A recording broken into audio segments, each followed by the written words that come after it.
So good morning to all of you. So today let us look at this year's economic survey and budget. What is the purpose of economic survey presented by the finance ministry? The purpose is basically to provide policy guidelines to the finance ministry regarding the budget. As all of us know, a budget is a document that provides information about allocation of resources to various sectors of economy. So economic survey will give us information about what are the major issues, what is the present status of Indian economy, and what could be the solutions. That is the purpose of economic survey. It will tell us accurate information, sometimes not so accurate also, because at the end of the day, nowadays every government document is getting highly politicized. They may not be telling you the complete truth also for political reasons. And also, economic survey also provides solutions. What can be done? What should be done to overcome the problems that the country would be facing in the next few years. And if you look at our economic survey this year also, it has followed the same pattern. It has looked at what are the present economic indicators of our country in terms of GDP, in terms of per capita income, in terms of agriculture growth rate, in terms of industrial sector, in terms of other macroeconomic indicators like employment, investment, service sector, exports, imports, inflation, so on and so forth. And apart from this, this year's economic survey also is different from others because it has included two important chapters. What are the challenges that are faced by that are going to be faced by Indian economy in the medium term, and it also has provided solutions to those challenges also. And it is very important because from our GS Indian economy point of view, what UPSC will be doing is it will be taking up all those challenges and will be asking us questions. That is the reason why this economic survey becomes very important. And again, if you look at the budget also, this budget has tried to provide solutions to most of the challenges that economic survey has mentioned, where it is regarding agriculture, how to make our agriculture sustainable in the long term, where it is regarding employment and skill development, where it is regarding human resource development, where it is regarding the most pressing issue, this green financing and environmental degradation. So if we look at this economic survey, first let us try to understand what exactly the present status of Indian economy, and then look at the problems, immediate problems, and also intermediate and long-term problems, and finally look at what are the solutions to each and every problem. So if you look at any economy, whether it is developed or developing economy, the first and foremost issue it is concerned about is growth. If you look at any economy, the first and foremost issue is all about growth. In case of developing economies, it is all about sustaining the growth. In case of developing economies, developed economies, sustaining the growth, because they are already fully developed. They have to sustain the growth rate. That is the reason why you can see that in case of developed economies, the growth rate will be 1% or 1.5%, maximum 2%. Because you cannot expect them to grow at 8% or 9% per annum, because they already have achieved a lot of development. Whereas in case of developing economies like India, it is about achieving rapid economic growth. And the second one is sustaining that growth for longer periods of time. In case of developing economies like India, it is about achieving rapid economic growth and sustaining that growth for longer periods of time. And this becomes much more complicated because we are living in a completely different world at present. What is the difference also we will see. Not only that, this is the first major problem for any economy, that is economic growth. You can take down all these things also. I'm not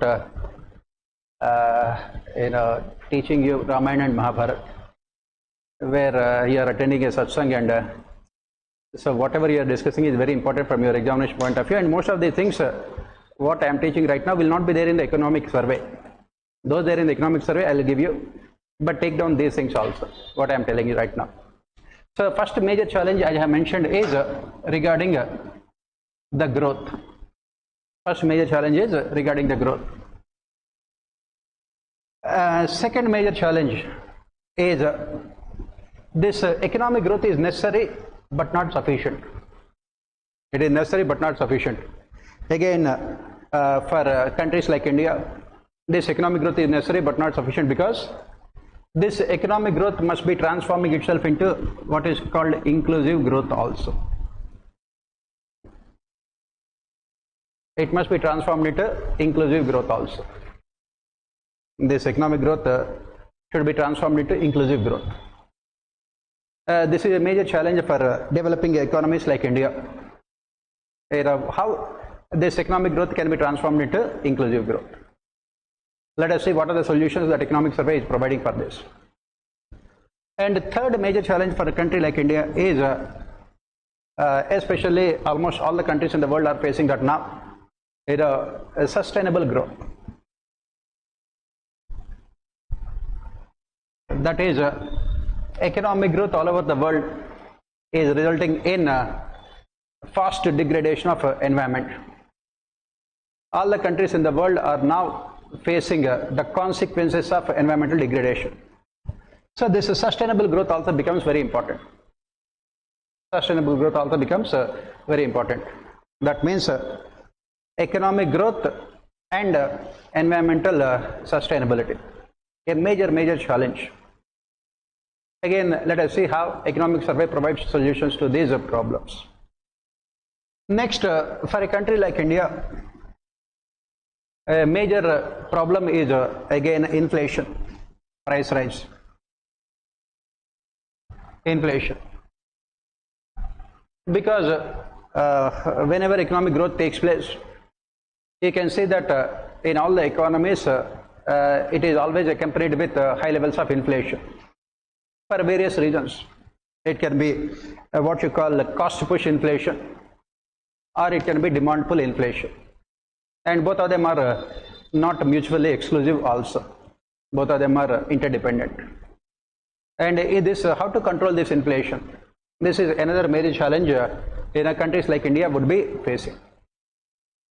Next major challenge that we are facing here is in India is unemployment. Unemployment. Next major challenge is unemployment.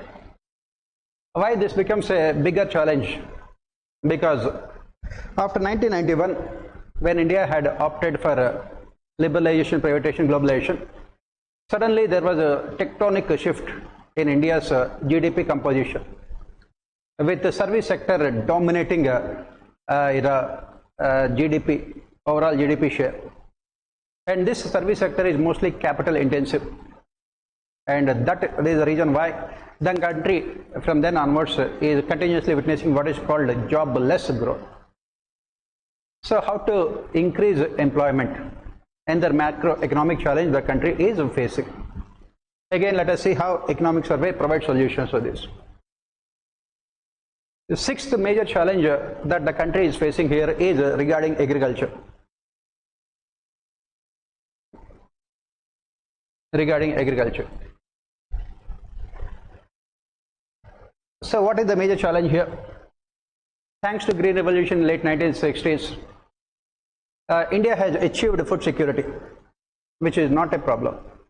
But in the last 60 years, after Green Revolution, in the last at least 50 years, our agriculture has stagnated with, not moving beyond food security. What do you mean by that? We must move beyond food security towards nutritional security.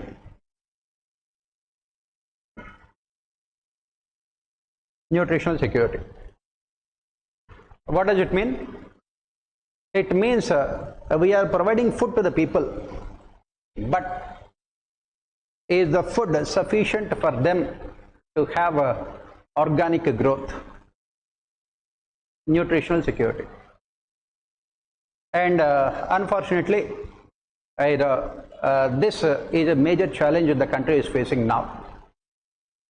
How can we transform our food security into nutritional security? This is the major challenge, and let us see what is the solution that economic survey would be providing. Next major challenge is related to agriculture only. Thanks to Green Revolution, what is happening or what has happened is it has so much of a negative impact in the form of excessive use of fertilizers, chemicals, pesticides, and also excessive use of water. And it is resulting in a decline in productivity of the soil, increasing salinity of the soil. So how to ensure that we have what is called sustainable agriculture? Sustainable agriculture. That is the reason why economic survey as well as budget is spending a lot of time on these things. How to ensure sustainable agriculture? We can talk about organic farming. We can talk about this drip irrigation techniques. We can talk about so many other things which economic survey also has mentioned repeatedly. So this is another challenge that we have to look at, whether economic survey has provided any solutions in the immediate future, intermediate, that is medium term, as well as long term also. Then another major challenge that we have to look at here is a participation of women in workforce. Participation of women in workforce. Participation of women in workforce, because this gender becomes very, very critical in terms of overall growth and development. When women are not a part of the productive workforce, you cannot expect your economy to grow rapidly. So what the governments are doing to ensure participation of women in workforce? This is another challenge that economic survey has to find answers. So let us see whether it has found answers or not. Perhaps the most important challenge that we have to recognize is, as economic survey also rightly points out, we are moving towards what is called a deglobalized world. Deglobalized world. The golden years of globalization are over. These golden years of globalization are over. Deglobalization is the name of the game right now. Deglobalized world, wherein countries are opting for what is called protectionist policies. Protectionist policies, where it is a developed country, a developing country. We are moving towards a deglobalized world. And how to ensure and sustain the growth rate? First one is, as I said, growth. How to ensure, sustain, and ensure rapid growth rate in this deglobalized world? Because there are so many factors which are not in our hand when it comes to growth and development. Global factors definitely are not in our hands. We cannot ask America to open up its economy because we are a poor country and we want to export. We have to take what the globalization or what the rest of the world will give to us. And next problem is this supply side bottlenecks.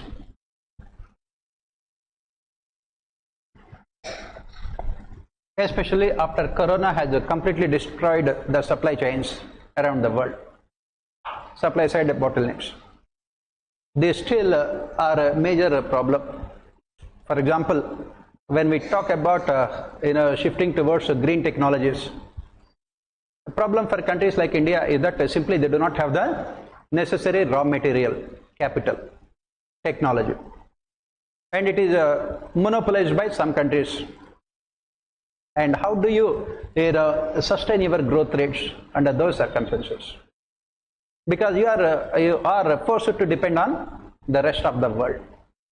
You are forced to depend on the rest of the world. And automatically it creates a situation wherein your growth and development will not be in your hands. It will not be in your hands. Why? Because when there are countries like especially China, which controls all the critical minerals, imposes any kind of restrictions, it will have a huge amount of negative impact on the rest of the world, especially for countries like India also. As you know, in the recent past itself, we had faced so many challenges because our electric vehicles needed those kind of raw materials which we had to import only from China. And there the prices can go up, and the countries might immediately stop the supply. Under those circumstances, what can you do?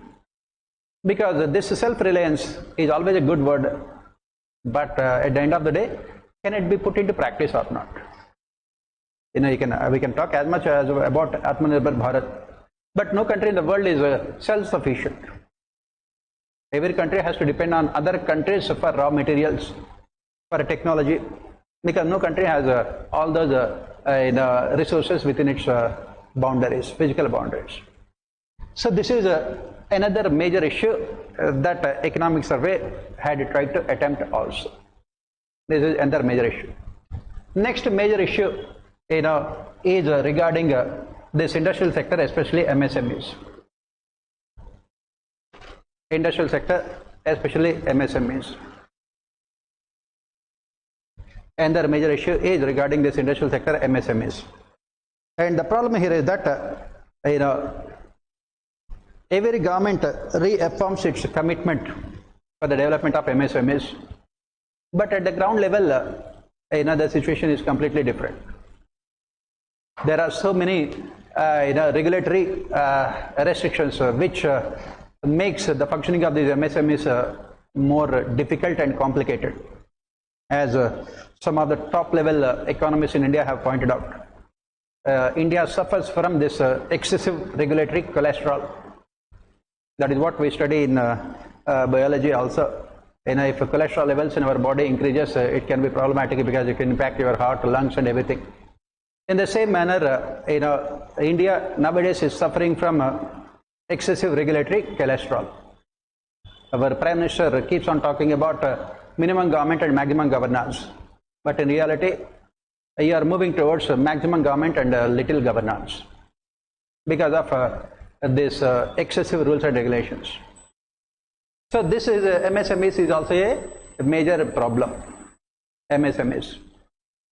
And their economic survey talks about the example of Germany, how it had tried to overcome the problems and made these MSMEs highly productive and efficient. Let us also look at what Germany has also done. So, of course, finally, it is about poverty. Poverty removal. Finally, it is about poverty removal. Poverty removal. Right? So, as we proceed with our discussions, let us see whether economic survey has provided solutions to all these problems or not. First of all, whether it had acknowledged the problems, the severity of the issues, and provided solutions or not. That is what we have to look at. So let us start with all of them one by one. Let us look at all of them one by one.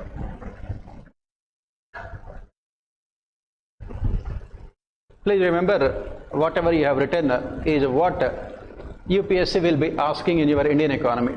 Only these things will be asked in your Indian economy, GS paper 3. Only these questions will be asked. They will not go beyond this. So coming to the growth part, economic growth. Looking at this economic growth, as we have mentioned, take any country in the world, the most challenging issue here is how to ensure rapid economic growth, because it is only through growth that you can realize all other objectives: controlling inflation, removing poverty, improving standard of life, optimal utilization of resources, and balanced regional development. All of them can be achieved only through rapid economic growth.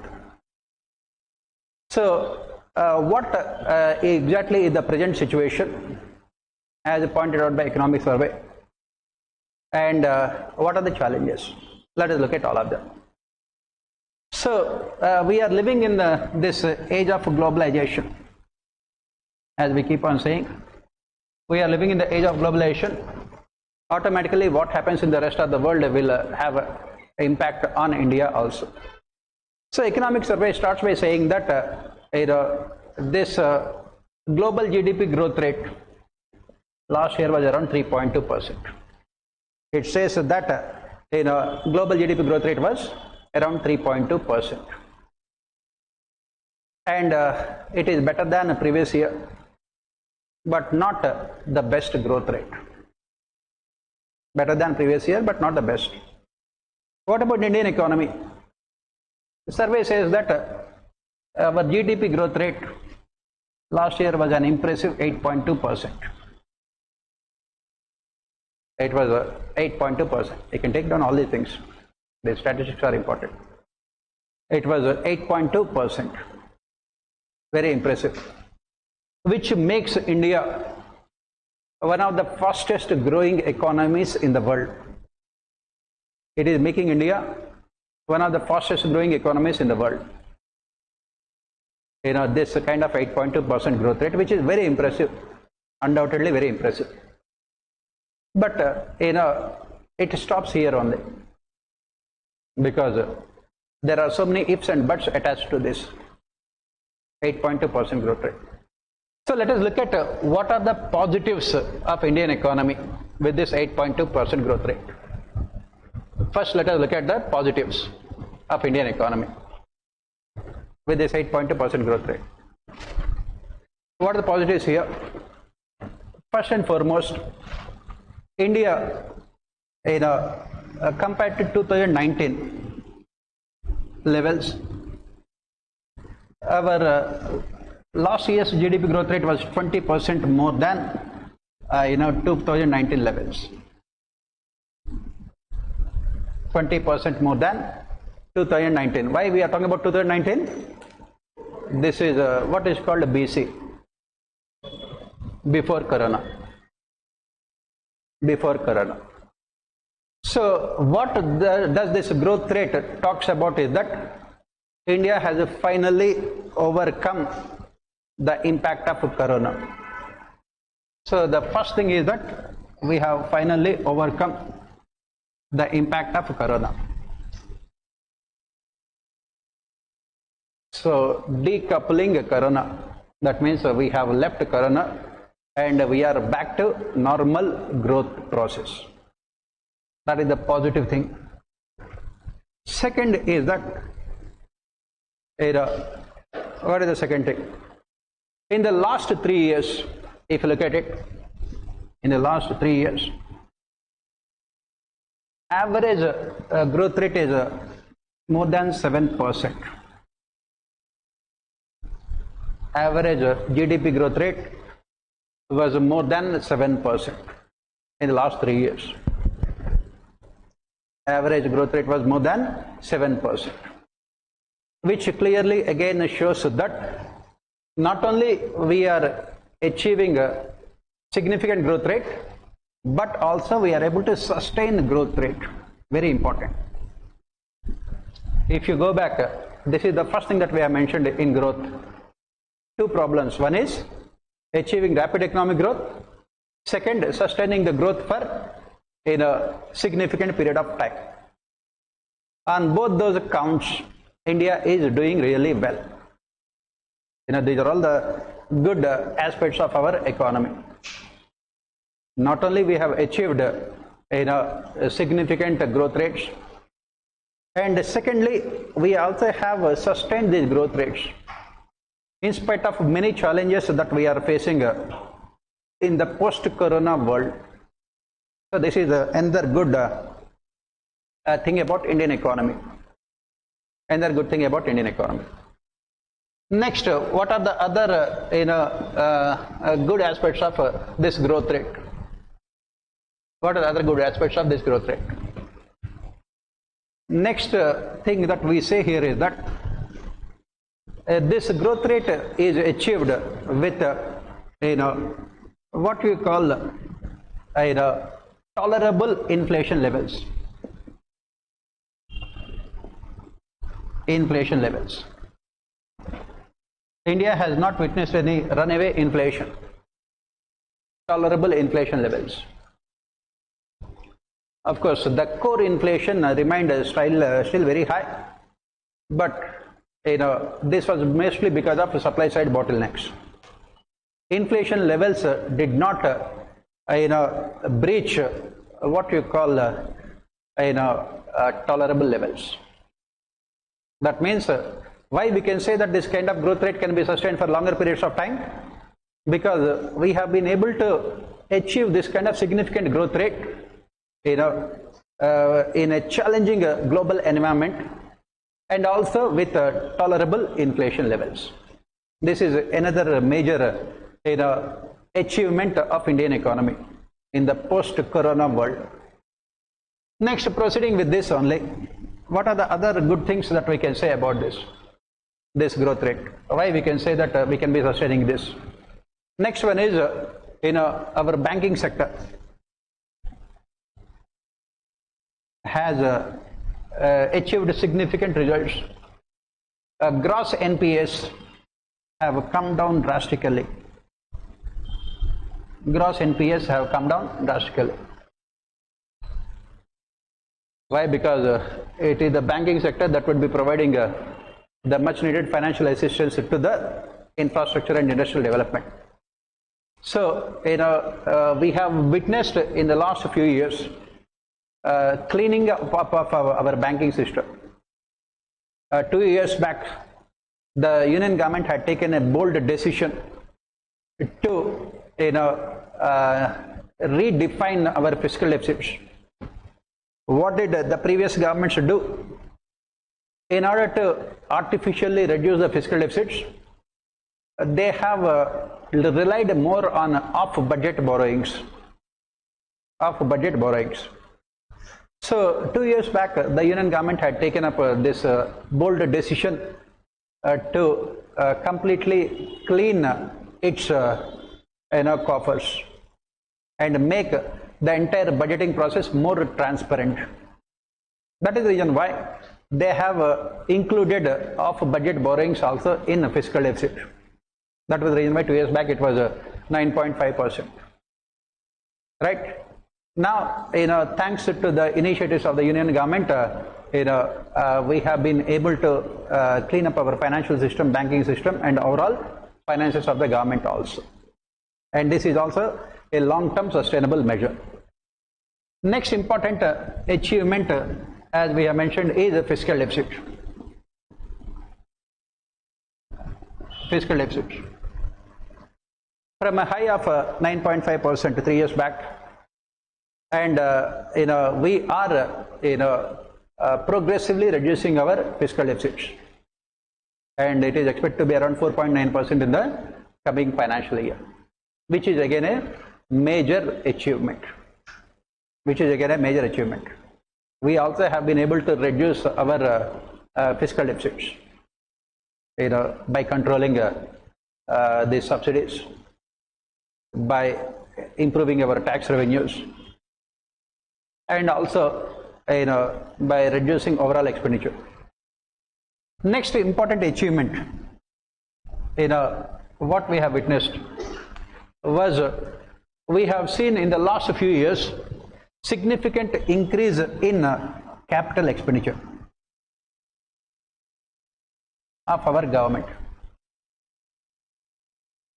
In the last few years, we have seen a significant increase in capital expenditure of the government. This is one of the deliberate measures taken by the present government. As part of fiscal discipline, on the one hand, they have reduced the subsidies, rationalized the subsidies. On the other hand, they also made sure that the quality of debt becomes more important. Quality of debt means, why are you borrowing? Quality of debt becomes more important than the quantity of debt. And the government has made sure that it is borrowing only to finance capital expenditure. This is what we call the golden rule of borrowing. The government has made sure that it is spending a lot of money on capital expenditure. An economic survey has pointed out that last year also the government had spent almost 9.5 lakh crores of rupees only on capital expenditure, which is also a very good sign, because as we study in economics, this government investment is the major boost that is necessary to revive private investment also. Next major achievement is that on the external front, we have witnessed continuous growth of exports. Only last year they had come down marginally. We have witnessed continuous growth of exports. Exports have performed very significantly, except last year when they had come down by a small percentage. And this export performance is very significant, especially in the context of these global economic challenges, with the countries around the world opting for protectionist policies. And another major achievement here is we have expanded the scope of our export basket also. Expanded our export basket also. Earlier we used to export mostly the service sector. Now manufacturing sector is also taking a lion's share in export basket. This is another major achievement of our government. We have expanded our export basket also. This is another major achievement. Then continuing with the success stories.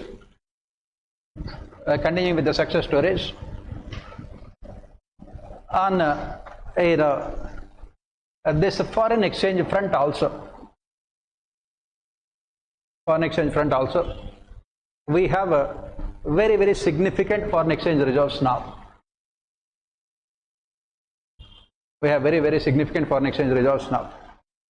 I'll give you the statistics also as we proceed. And economic survey says that these foreign exchange reserves cover almost 97% of our debt also, which clearly shows that our rupee can be stable in the forex market also. We have achieved very significant. We have a very significant foreign exchange reserves, right? So next, on the agriculture front also,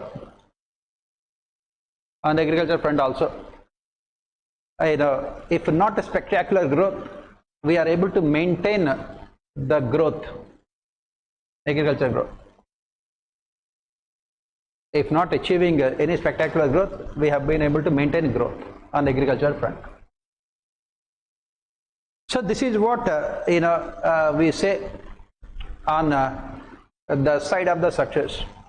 One, as I mentioned, rapid economic growth.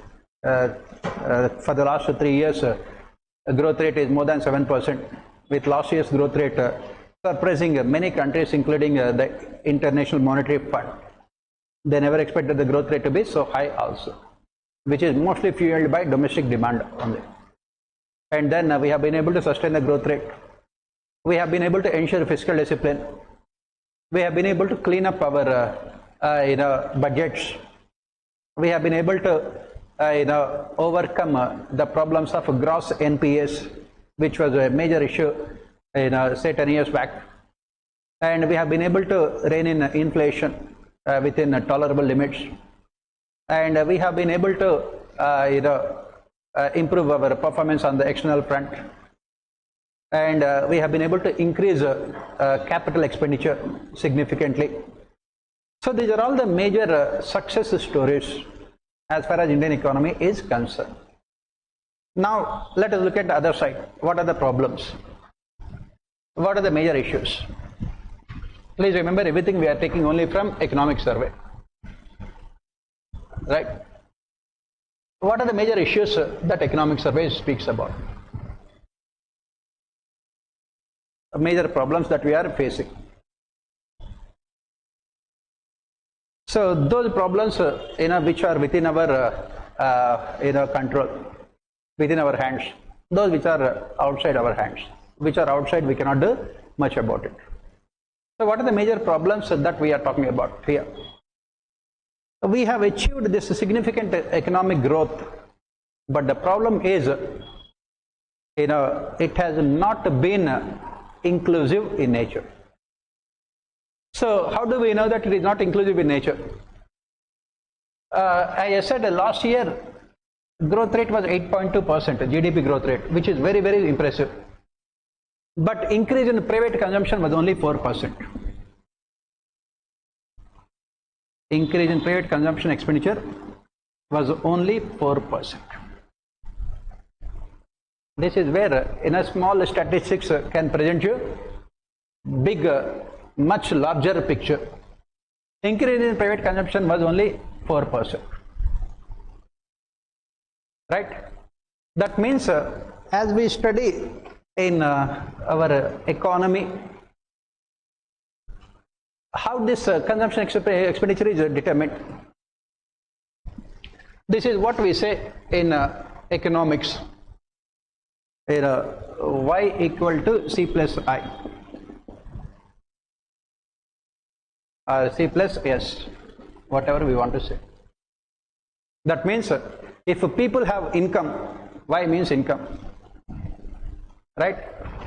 It is spent either on consumption expenditure or on investment expenditure.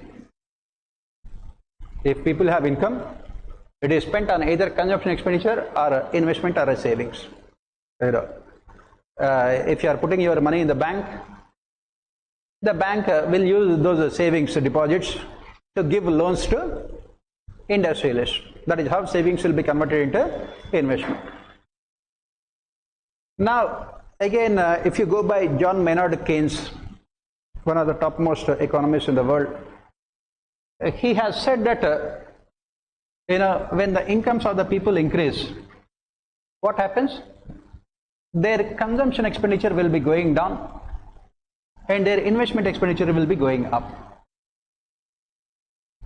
Their consumption expenditure will be going down, their investment expenditure will be going up. This is what psychological theory of a law of consumption.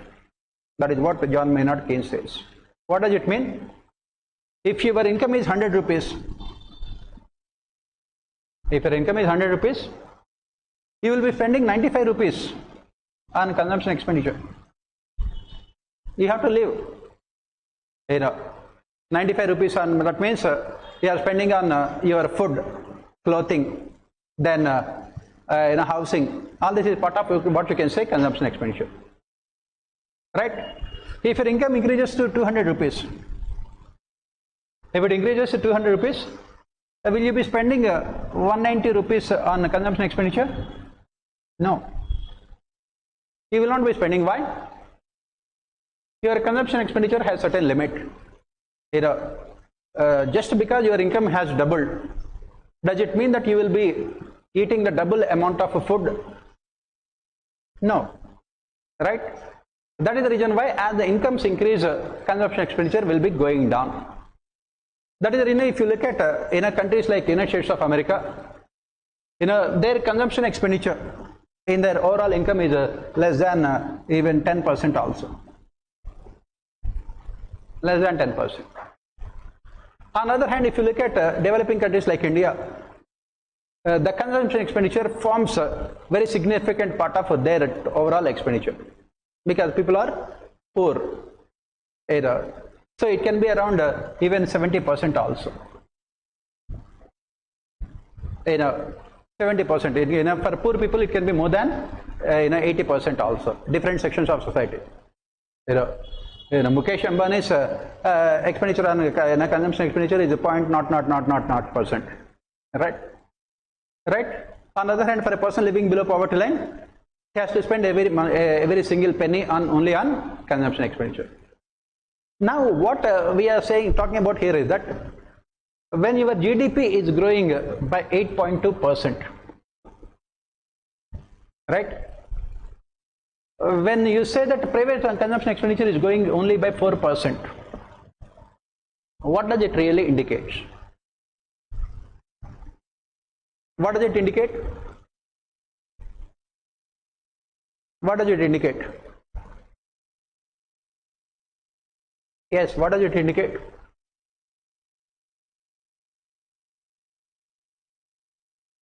What does it indicate?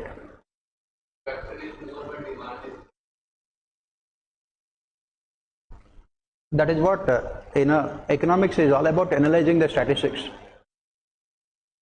Right? As I have just mentioned, India's per capita income is also not very high. Our per capita income also not very high, which clearly indicates that maximum number of people are poor people. So when GDP is increasing, we are making the assumption that their incomes are also going up. Let us assume that the incomes of every person will be going up by say 8.2%. If they are spending only 4% increase in the consumption expenditure, what does it indicate? It indicates two important things. First and foremost, increase in GDP has not percolated down to the lowest levels. That means poor people have not received same amount of increase in their incomes as compared to increase in the GDP. If they also have received the same amount of increase in their incomes, then what would have happened? Automatically the private consumption expenditure would have gone up also in the same proportion. Right? So that means what is the conclusion that we can draw here is that when GDP is growing up by 8.2%, maximum amount of GDP is going only to rich sections of society. As we have just discussed now, as your income increases, the amount of money you are spending on consumption expenditure will automatically go down. Rich people automatically will not be spending huge amount of money on consumption expenditure. And who will be spending huge amount of money on consumption expenditure? Poor people. It indicates two things. First, maximum amount of increase in GDP has only benefited rich people.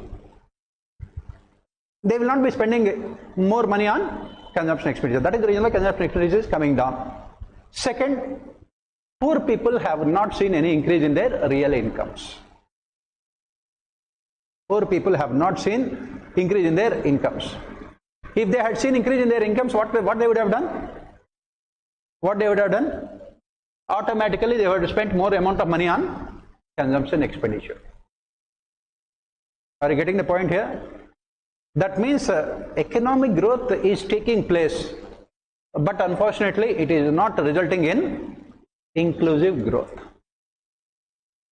It is not resulting in inclusive growth. Why? Because the biggest indicator of inclusive growth is private consumption expenditure. As we have mentioned, it is the poor people. That is what we study in economics also, macroeconomics. This is what we study. We say that poor people are the spenders and rich people are the savers. In any economy, this is the case. Poor people will be spending money, rich people will be saving money. When your private consumption expenditure is going down, it means that poor people are not spending enough amount of money on consumption. Second, why they are not spending enough amount of money on consumption? Their incomes are not increasing.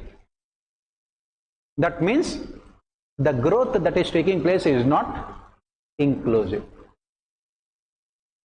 Right? This is the biggest problem that India is facing now. Economic growth is significant, very, very significant. 8.2% is not a small joke. It is very significant, but the problem here is this growth is not percolating down to the lowest levels. It is not percolating down to the lowest levels looking at the economic indicators. Right? Okay, fine. This is fine. What about private investment? Unfortunately, private investment is also not growing. Private investment is also not growing. In the last few years, when you look at private investment, it is not growing at the same rate as your GDP growth rate or anything higher than that also. Private investment also not growing. So when we look at the expenditure side, the problem is that there is a decline in private consumption expenditure, there is stagnation and a decline in a private investment expenditure also. The question is why private investment expenditure is not growing. We have understood why private consumption expenditure is not growing, because the growth rate is not inclusive in nature, economic growth. Then if this is the case, then why private investment is not growing?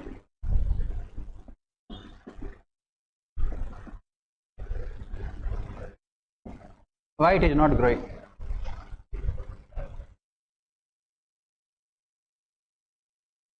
Why private investment is not growing? In the last 3 years, again, what we have witnessed is a very significant increase in government investment, capital expenditure. The government was investing in roads and buildings. It was investing in public sector enterprise. It was investing in ports, airports, railways. Huge amount of investments are made by the government. This must have revived the private investment. But why private investment is not growing?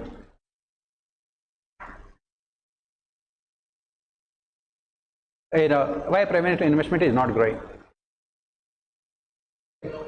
And on the other hand, the government had come out with so many policy measures also to increase private investment. Starting with in 2019, the government had drastically reduced corporate income tax from 30% to 22%. Then after Corona, the government had come out with so many revival measures like Atmanirbhar Bharat Abhiyan, self-reliance, like PLI scheme, production linked incentives. Initially it was started in electronic goods and it was extended to almost every other sector also, automobiles and every sector also, to revive private investment. And the government also had come out with labor reforms. But in spite of all these things, why private investment is not growing? Private investment is a factor of so many things. This is what we study in economics again. We say that investment demand is not direct demand, it is derived demand.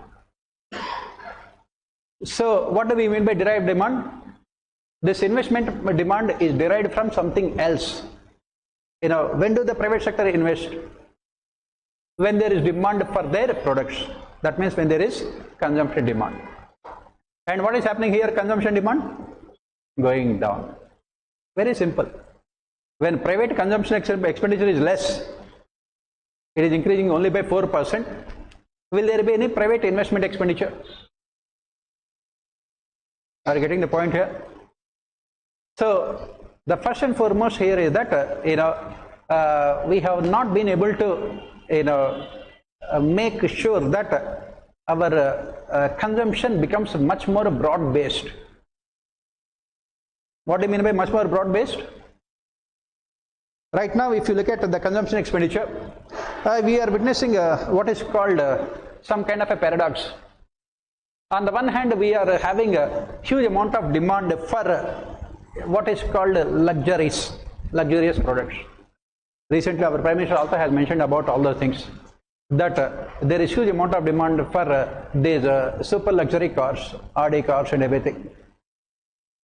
But how many people in our country can buy those things out of 1.4 billion people? So this demand for luxuries is a very restricted demand with a very specific market. On the other hand, if you have to revive the private investment demand, private consumption demand, you must make sure that it becomes much more broad-based. Basically, you have to move from luxuries to necessities and comforts. That is when you can revive a private consumption demand. Necessities. What are the necessities? Which are essential for our livelihood. That is what we study again in economics. In any economy, the demand can be divided into three. One is necessities, second one is comforts, third one is luxuries. So what is happening is that in case of necessities, in India, it is either stagnant or coming down. What are necessities? Food, clothing, education, health, and housing, shelter. Right? What is happening is that since at the lowest level, we are talking about the bottom of the pyramid, at the lowest level, either incomes are stagnating or the real incomes are declining. There is no widespread demand here. There is no widespread demand here at the lowest level.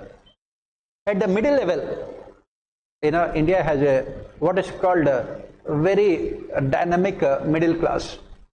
At the middle level, you can see that their demand for necessities is almost stagnated.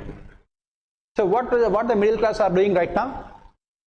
They are trying to put their money in investment or savings, and that is the reason why in India what we are witnessing is huge amount of boom in the stock markets. They are trying to invest in the stock markets. So consumption expenditure at lower levels and middle levels is either stagnant or going down, and that is the reason why the private sector investment expenditure is also not very high. At the end of the day, unless and until you ensure what is called inclusive growth, wherein you are able to increase the incomes of the people at the bottom, you will not be able to increase the private consumption expenditure, and you will not be able to increase private investment expenditure also. This is another major problem that our economy is facing. Right? Then what are the other major problems that our economy is facing according to economic survey? What are the other major problems? Next major problem that we talk about is unemployment. Major problem is unemployment. That is what economic survey also says. The next major problem is unemployment. So what is the problem with unemployment here? As we know, the country is witnessing what can be said to be jobless growth.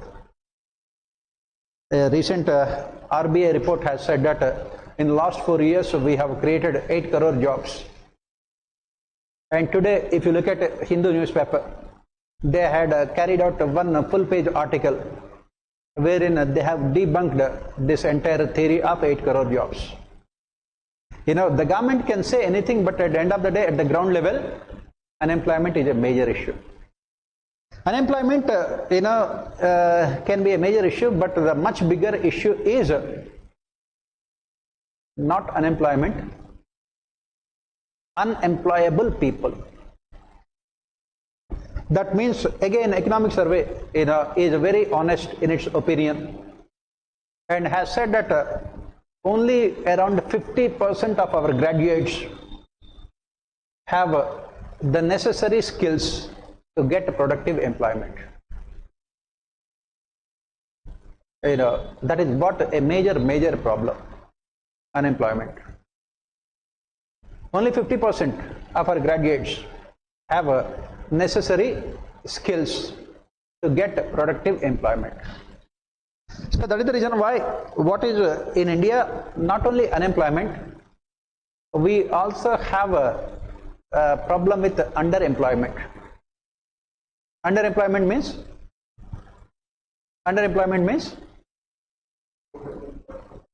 what is underemployment?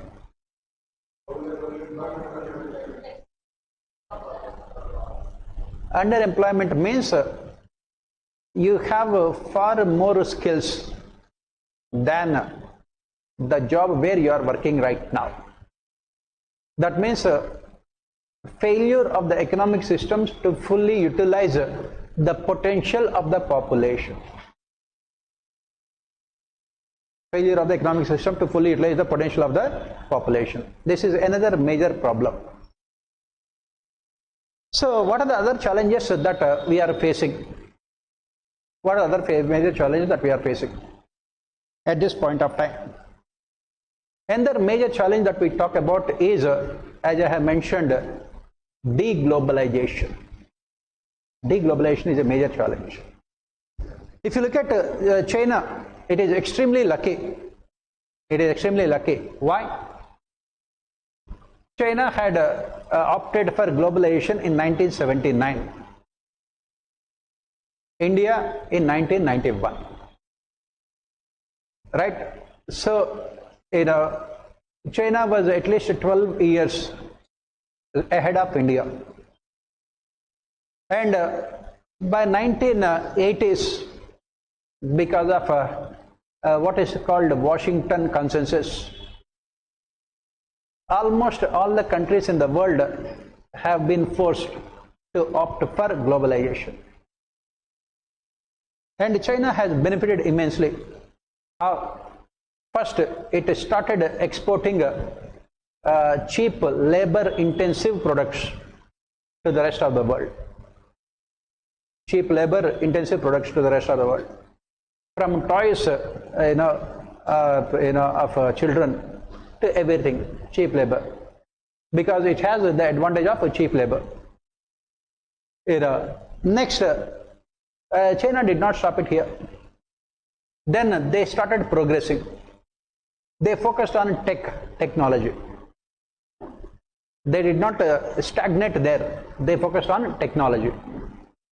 And that is the reason why they had become a leader in technology within a very short period of time. By mid-2000s. By mid-2000s, they had become leader in technology. You talk about artificial intelligence.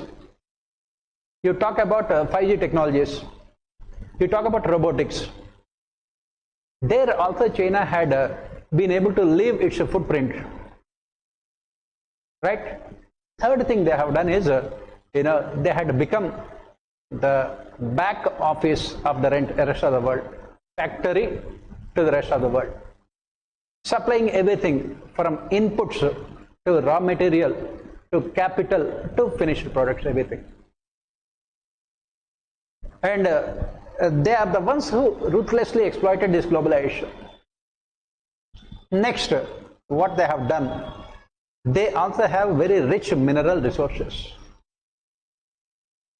Major rich mineral resources, which again they have ruthlessly exploited. And coming back to India, if you look at it, that is what Economic Survey also talks about, Chinese conundrum. Coming back to India, what is our problem? What is our problem with regard to globalization? We have opted for globalization much later than rest of the world, 1991. This is what we always say, the race is always won by those who, begin the race, much earlier than others. China had that kind of first mover advantage. So India has started for this globalization in 1991. Then what is the other major problem for India? In this globalization, India has opted for an easy way out to benefit out of globalization. What is that easy way out? Service sector. We have focused on service sector, and thanks to the infrastructure that we had already had, thanks to 40 years of planning, we had very good skilled professionals especially in the IT sector. And India could benefit out of globalization immensely, which is very good. But that is where India's relative advantage, as David Ricardo, one of the topmost classical economists, he would always say that the international trade is not determined by absolute advantage, it is influenced more by relative advantage. So India has this relative advantage in the IT sector, which we have exploited also. But after that, India has stagnated. India has stagnated. What do you mean by that? We have not invested enough in research and development. This is a major problem with India. We have not invested enough in research and development. For example, in mid 2000s, around 2006, 2007, our automobile industry was earning huge amount of profits thanks to increased demand for automobiles, four-wheelers. What did automobile sector in India do? Instead of using those profits for research and development to come out with better finished products, our automobile sector was very short term in terms of its perspective. They have used those profits to give dividends to their shareholders so that their share prices would go up. They have also used those profits to incentivize their top level management. So they did not invest in research and development. That is the reason why India is lagging far behind in electric vehicles. They did not invest at all. So the major mistake that our private sector has committed was we did not focus on R&D. On the other hand, if you look at countries like China, they spend very significant amount of money on research and development. They always come out with new technologies. Take the case of a very simple Apple iPhone. Long time back, China had given Apple to assemble the phone in China, not produce, assembling. Not manufacturing capital, assembling capital. This Apple iPhone has at least around 200 different parts. They are sourced from different countries around the world, and they were assembled in China. And on one Apple iPhone, Chinese government would be getting maximum $5 profits. But they were not looking for those things. What they have done is that they have closely observed this manufacturing of this iPhone. Immediately they had come out with their own clones, wherein they could provide all the features in the iPhone in other phones which are relatively cheaper. If iPhone is costing 1,50,000 rupees, they are getting the same features in any of other Chinese phones for around 35,000 rupees. That is what they have done. That is what is called innovation. Unfortunately, in India, we have not done all those things. That is the reason why, if you look at this mobile market in India is still dominated by Chinese. I'm sure most of you are carrying only Chinese products only, right? Either you are American or Chinese, not Indian. Can you name one Indian mobile?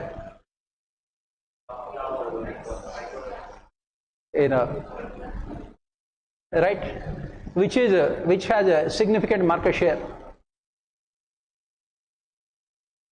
That is where on the other hand, in India, what happened here? The present is always a continuation of the past. Again, at that point of time, around 2006, 7, 8, that was the time when Indian economy was growing at 9% per annum. When our economy was growing at 9% per annum, automatically the government had witnessed a huge amount of increase in the revenues, tax revenues as well as non-tax revenues. And what did the government of India do with that money? Instead of spending that money on research and development, the government has started giving subsidies, political populism. So there was neither research and development by private sector nor by government. That is where Indian economy has stagnated. And that is where Chinese have leapfrogged compared to India. Chinese have invested heavily in 5G technologies, artificial intelligence, robotics, you name it. They have invested heavily. On the other hand, in India, we have invested in farm loan waivers. We have invested in NREGA. We have invested in Food Security Act. We have invested in Jan Dhan Yojanas. Right? That is where the problem is. And that is the reason why, it is very easy, please remember, for a country to move from a poor country to lower middle income country. India has moved as economic services. In 1991, when we opted for LPG, our per capita income was $300. From there now, economic survey says that it is around $2,800. Not difficult over a period of 30 years, it is not bad. But from moving from 2,800 to say $14,000, that becomes very difficult. Why it becomes very difficult? This is what in economics we call it as a middle income trap. India is trapped almost in this middle income trap even before we had become middle income countries also. For that, we must be focusing on R&D, which India has not done. Next problem with India is that, as I said, China has benefited out of globalization. Now, especially after around 2015 onwards, what we are witnessing is deglobalized world. That is what economic survey also says. It says that we are moving towards protectionism, and we are moving towards what is called deglobalization. When Donald Trump had become president of America, he had come out with what is called America First policy. And same thing is happening with European countries. They are the ones who strongly advocated globalization, but the moment they started witnessing the impact of this globalization with the flood of cheap products from Asian countries, suddenly they went back to protectionism. And this is where India is finding itself at a very critical position. We are in this deglobalized world. In this deglobalized world, what is the major challenge? What is the major challenge in a deglobalized world? What is the major challenge?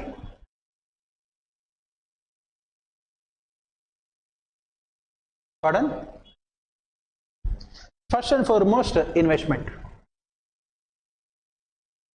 For any economy to grow rapidly, what is required is investment. This investment can come from either domestic sources or foreign sources. And if you look at economic survey, it presents a very bleak picture. Before last year, India has attracted around $45 billion of FDI. Last year it has come down to $25 billion. Right? This is where the problem. Deglobalization. Right? The first major problem is this investment. Second major problem is technology transfer. If you look at it, these Western countries have promised this technology transfer to developing countries, especially as part of their commitment to these various global summits like Kyoto Protocol, Paris Summit, Copenhagen Summit, and everything else. But these countries have not fulfilled those promises. They did not transfer technologies. This is another problem with the deglobalization. Third problem with the deglobalization is exports. Since almost all the countries are opting for what is called protectionist policies, it will automatically have huge amount of impact on your exports. For example, again going by economic survey, you can see that last year our exports had come down by 0.5%. After witnessing a significant growth in the past few years, they are stagnating or they are coming down. This is another problem with a deglobalized world. And what are the other problems with the deglobalized world? What are the other issues with the deglobalized world?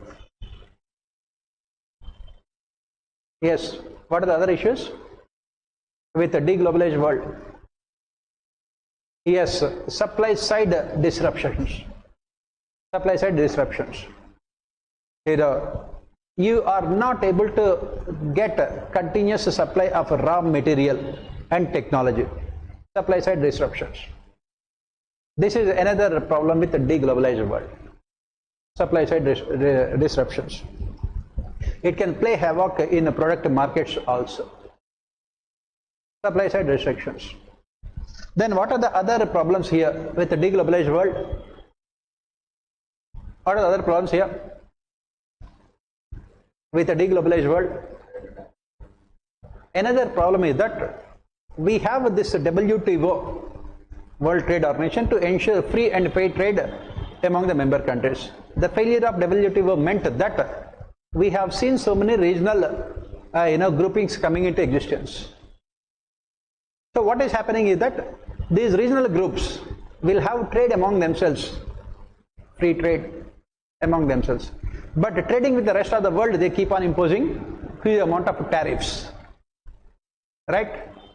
And the failure of WTO meant that these customs unions, that is what we call them in international trade, had become more significant. For example, India has failed, India has missed that bus also. What is that bus India has missed? RCEP, Regional Comprehensive Economic Partnership Treaty, where India would have got unhindered access to most of the Asian and South Asian and some of the other Western economies also.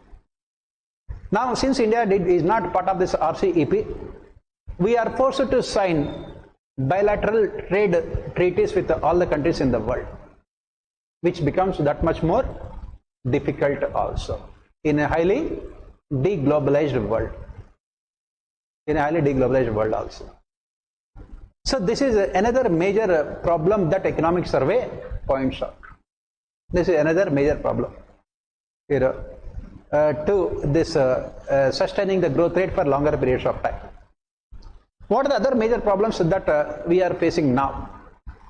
What is the other major problem? The problem is the elephant in the room, which nobody wants to recognize and talk about.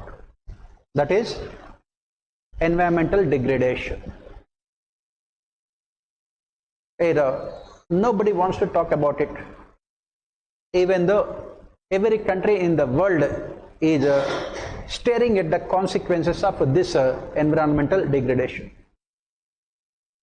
including developing countries like India. In fact, this kind of destruction of ecological systems will have more profound impact on developing countries like India, because any kind of these natural disasters, who would be getting impacted with those natural disasters? Poor people the most. It can be a threat to your food security. That is what Niti Aayog says. Niti Aayog says that in the next 5 to 10 years, India might be facing again the kind of problem that we have faced in 1960s. It can be a threat to your food security. Next, it can be a threat to the livelihood of people. Not only food security, it can be a threat to their health, education, and standard of life. Next, it can also throw a majority of population again below poverty line. adversely impacting their livelihood. And next, it can result in more what is called protectionism of the countries. Countries wanted more protectionist policies. And of course, none of the countries, either developed or developing countries, are willing to commit themselves to any of the agreements that they have signed as part of various protocols, from Kyoto Protocol to Paris Summit to Copenhagen Summit to Glasgow Summit to all these things, including the developed world. So that is where another major problem that the country is facing. These are all the major problems. As I mentioned, unemployment, skill development, and agriculture, then MSMEs, then inclusive growth, then increasing regional disparities, deglobalized world. These are all the problems which have what we call medium term and long term consequences also. Immediate problems which can automatically be transformed into intermediate problems and long term problems also. But what are the solutions? Right? Let me briefly dictate these problems, so that I know you will not be reading the entire economic survey also. I'll just give you brief points about them. If you want me to dictate, I'll dictate. Right? Yes? Very good. Take it. With so much of happiness in your eyes. Right? I'll just only not dictate everything else. Only few points I'll dictate, then we'll come to the solutions later. You can write down just only small bullet in a point format only. You can write global economy has achieved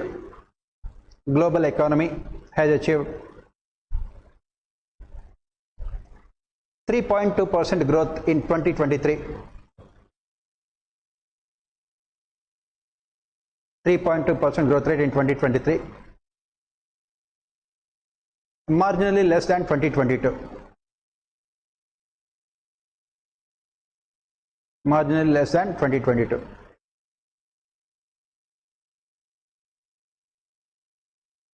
Less than 2022.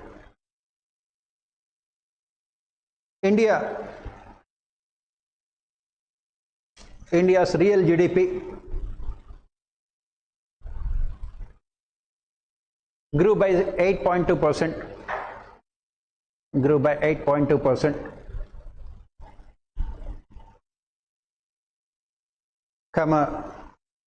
And has witnessed 7% growth rate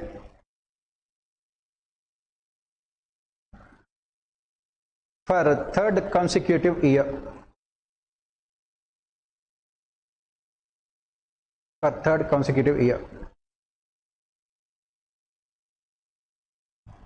Next,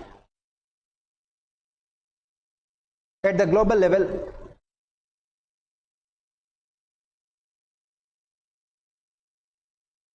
inflation continues to be a major problem.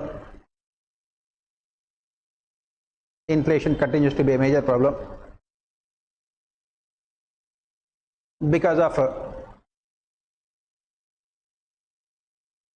high core inflation. High core, C-O-R-E. Core inflation means, as you know, there are two things: headline inflation and core inflation. Headline inflation basically about headlines, food prices. Core inflation basically about those sectors of economy which are vital for economic growth and development. Basically, core inflation in terms of power sector, coal, iron and steel. These are all the things which are needed for your rapid economic growth. Next, global trade has also witnessed less growth less growth because of cross-border restrictions,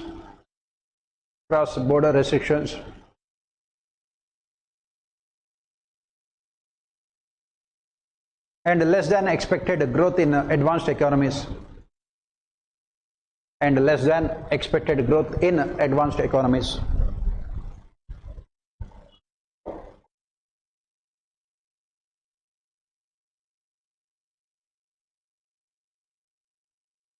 Next,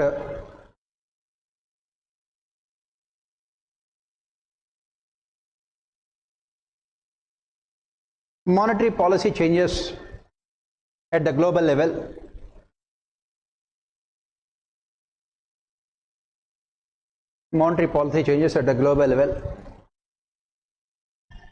Have made global investors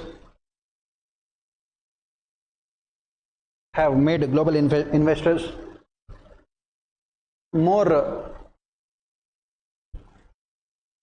cautious, CAUTIOUS, that ultimately resulted in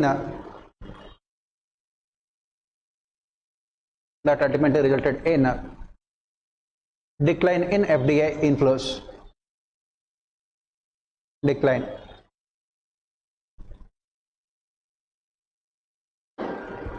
FDI flows, foreign direct investment flows. Next, America faced high inflation. America faced FACED high inflation, which forced the Fed, FED. Fed means Federal Reserve Bank, which is RBI like for America, to increase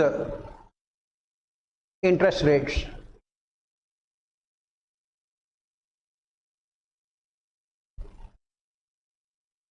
Next, the world also witnessed supply side disruptions.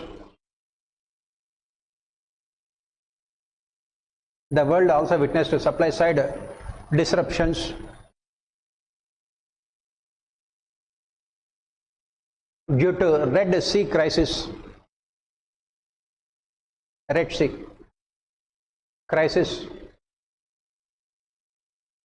and increased tensions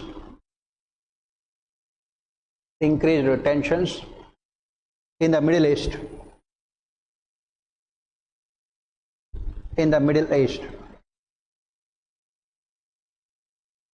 Right.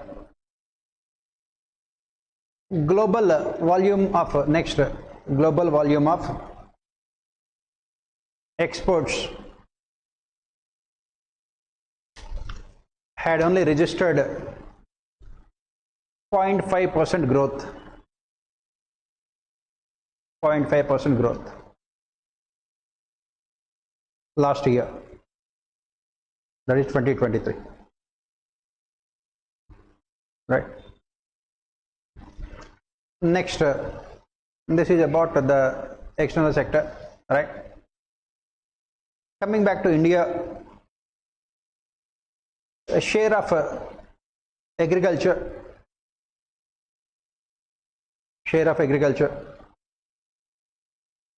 17.7%, 17.7%, industry 27.6%, and service sector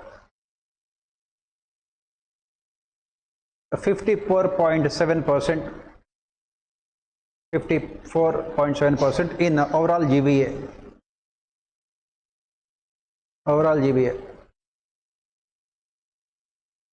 Next, GVA, gross value added. Overall GVA, agriculture 17.7%, industry 27.6%, and service sector 54.7%. Next, agriculture growth rate had declined marginally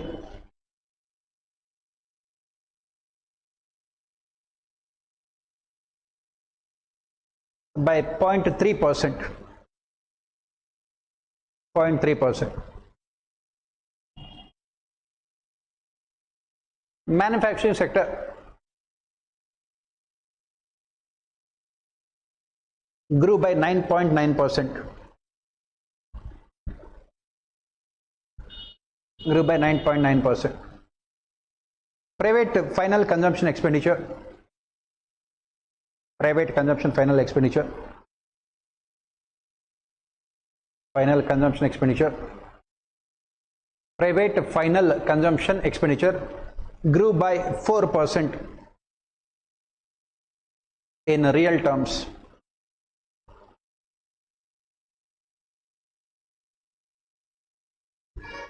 In real terms.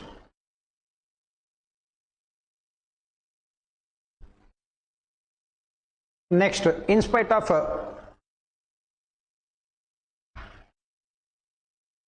reducing NPAs, in spite of reducing NPAs, non-performing assets,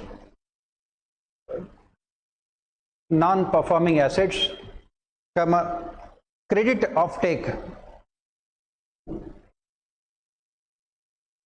offtake by large industries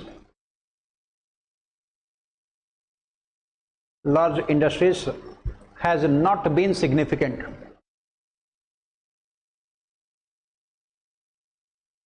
Has not been significant. What do you mean by that? Banks are willing to give loans, but large industries are not willing to take loans.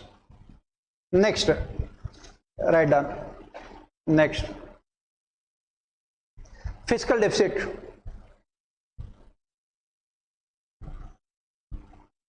Was reduced from 6.4%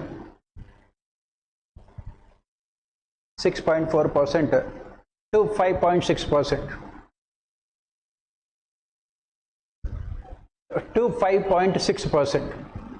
6.4% 2023 and 5.6% 2024. Right? Next, tax revenues increased by 13.4%. 13.4%. And we also have moved towards what is called progressive taxation.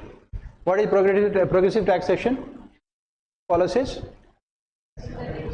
When the proportion of direct tax revenues are more than indirect tax revenues in the overall tax revenues, that is when we call it as progressive taxation policies.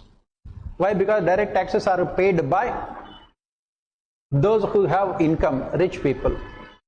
Indirect taxes are regressive in nature. That is what you write. Direct tax revenues are 55%. 55%. Whereas indirect tax revenues are 45%.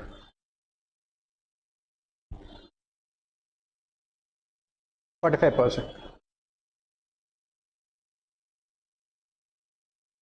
Right? Indirect tax revenues are 45%. That means if the government is collecting 100 rupees as taxes, 55 rupees are coming through direct taxes and 45 rupees are coming through indirect taxes. In indirect taxes we say are regressive in nature. But what is the problem here? Out of this 55%, in a personal income tax is very high, corporation tax is low, clearly showing that the government is collecting more taxes from the middle class, whereas the rich people are paying less tax also. Next, proceeding further, capital expenditure. Capital expenditure was 9.5 lakh crores. 5 lakh crores, 9.5 lakh crores. That is last year 2024. And it was 2.8 times more than 2.8 times more than 2020 levels. 2020 levels. 2020, the year 2020, it was 2 times more than 2020 levels. And where did the money is spent in capital expenditure? It was spent on highways, railways, defense, and telecommunications.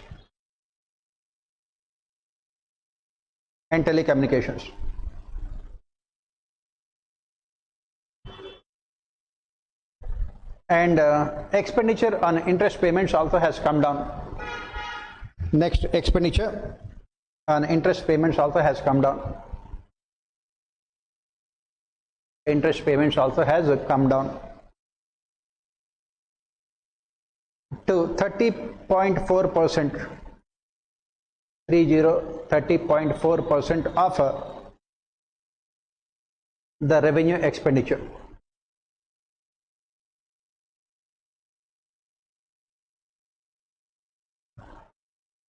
Next, expenditure on subsidies also has come down. Expenditure on subsidies also has come down by 22.1%.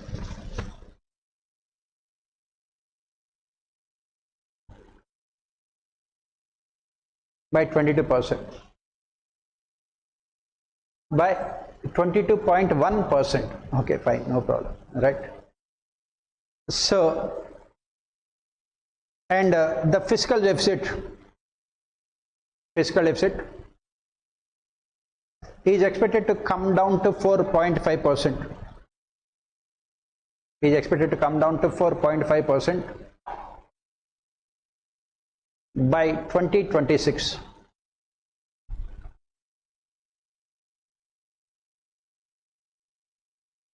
By now to 4.5% by 2026. Next, gross non-performing assets. Gross non-performing assets had come down to 2.8%.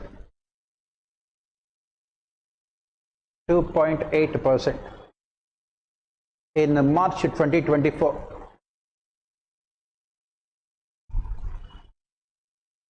Right. Then net FDI inflows. Net FDI inflows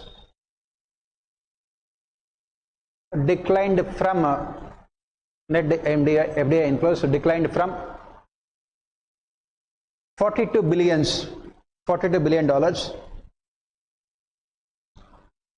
in 2023 to $26.5 billion.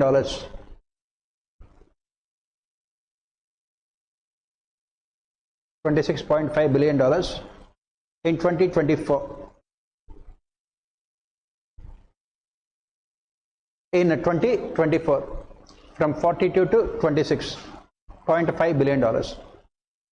Foreign exchange reserves in 2024. Right? Next, foreign exchange reserves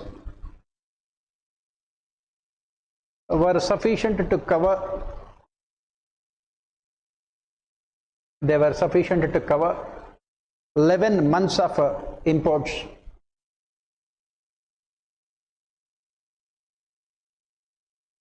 11 months of imports and more than 100% of foreign 100% of foreign debt. Right. 100% of foreign debt. Inclusive growth. Next, inclusive growth.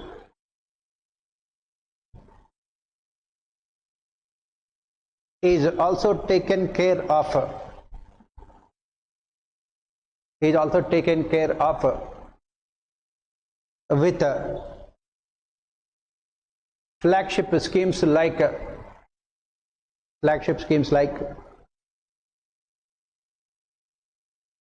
aspirational districts program,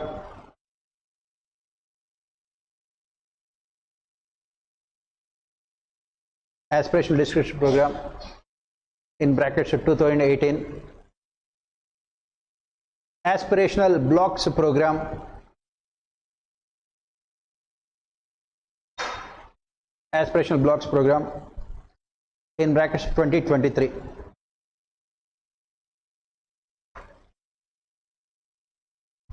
Next, through digitalization process,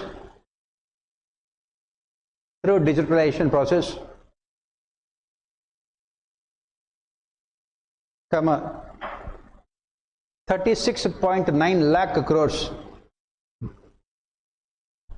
36.9 lakh crores have been transferred via DBT, have been transferred via DBT since 2013. Since 2013.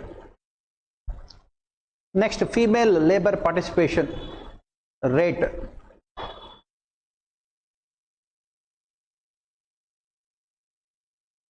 Female labor participation rate has increased from 23.3% in 2017-18 to 37% in 22-23, mostly because of a feminization of agriculture.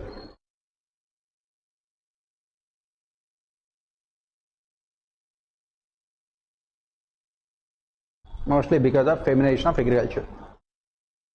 So this is what the good about Indian economy that economic survey points out. These are all the good things, right?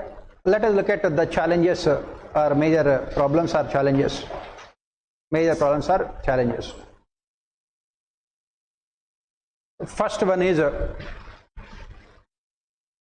please remember, these problems and challenges are the ones which UPSC will be asking in your Indian economy GS paper 3. They are asking around 8 questions and we will discuss 8 challenges, right? So first one is increasing geo-economic fragmentation. Increasing geo-economic fragmentation.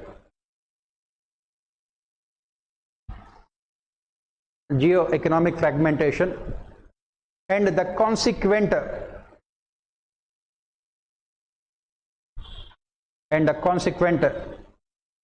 resource nationalism.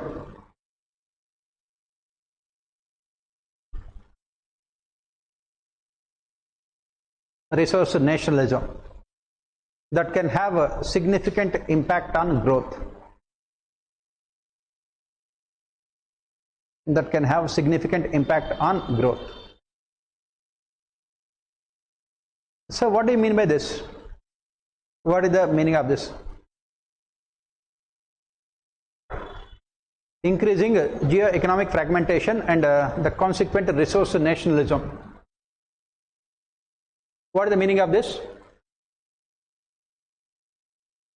As we have mentioned, we are truly moving into a deglobalized world, which is fine, but not only deglobalized world, a world wherein there is too much of what is called fragmentation rather than integration, and there is also what is called resource nationalism.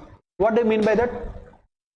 You know, I have abundance of resources in one particular sector. What normally I will do? I will export those resources to the foreign countries and I will make money out of it, right? That is what global trade is all about. Now what is happening is that the countries are not willing to part with their resources. They are willing to keep those resources with themselves only, rather than trading those resources with other countries. That becomes more problematic. Resource nationalism. We don't want our resources to be utilized by other countries. As I mentioned, when we are moving towards these green economies, we need so much of raw material which is not mostly available in developing countries. The developed countries are not willing to transfer those technologies or raw material or resources to these countries. And what is happening because of this? It impacts the growth. So they are trying to make a trade-off between what is called efficiency and resilience. In the process, they are compromising with efficiency. They do not want the resources to be transferred. And that impacts countries like India, which are heavily dependent on other countries for resources. For example, take the case of these electronic industry only in India, the chips. In the manufacturing of those chips, chip making industry require raw material which is mostly available only in China.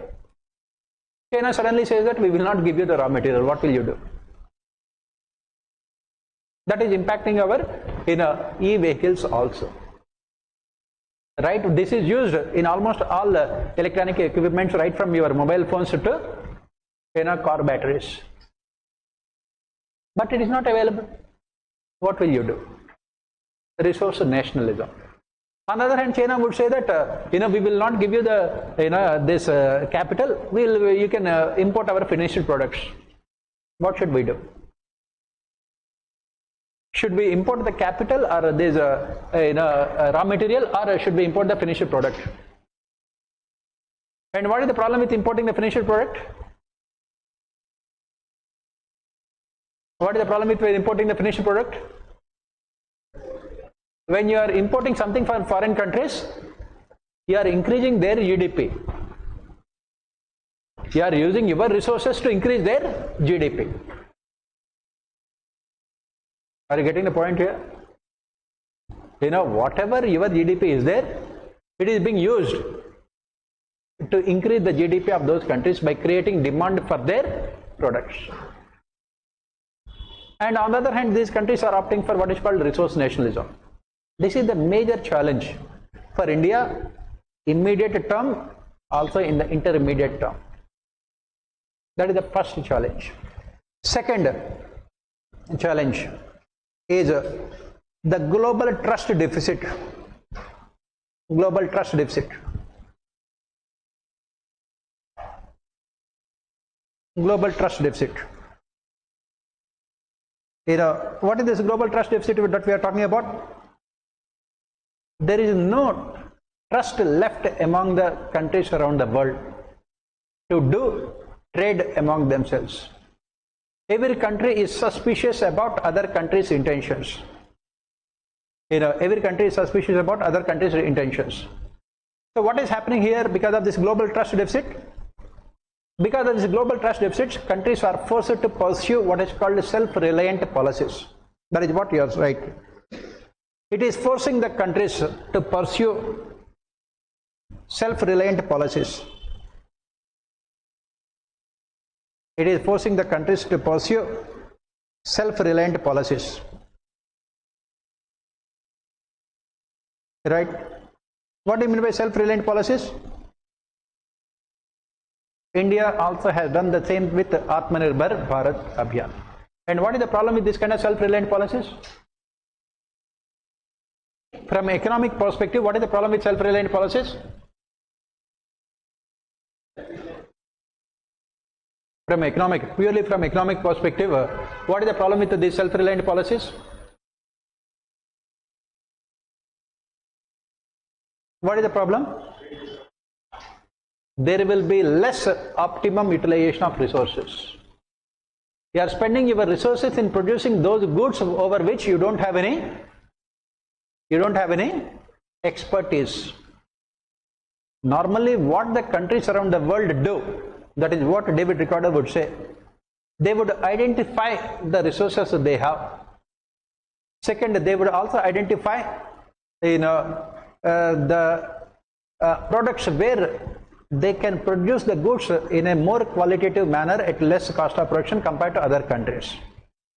If you have 100 rupees, this is what Southeast Asian countries have followed, in 1960s. What you call it as export-led growth. They would not be producing everything in their country. They would be producing those goods over which they have what is called relative advantage, earn a lot of foreign exchange, and that foreign exchange will be used to import the products over which they do not have any expertise. Are you getting the point here? Now, with the global trust deficit, what is happening? Countries are forced to produce everything within their own country,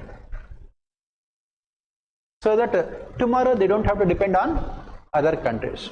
Is it possible for every country in the world to become self-reliant in every product? And what it does ultimately, it results in a wastage of resources. Wastage of resources. Countries would be wasting their precious resources to produce those products over which they do not have efficiency or expertise. And because of this, what happens? Global GDP will come down. When the global GDP is coming down, automatically poverty levels will go up. This is the problem. That is what you write. These self-reliant policies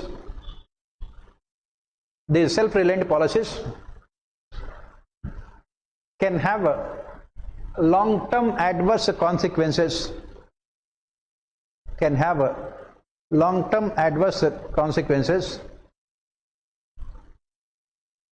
In the form of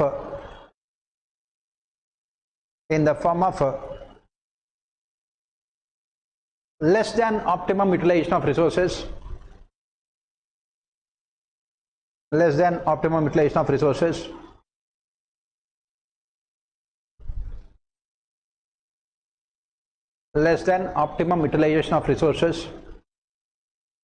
a wastage of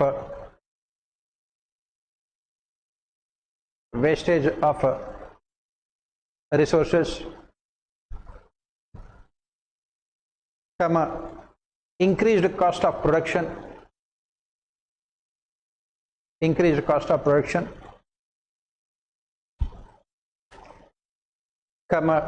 decline in global GDP,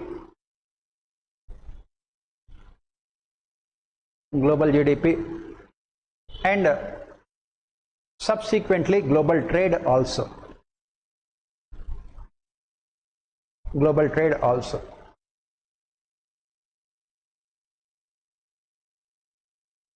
It can ultimately lead to increase in poverty levels.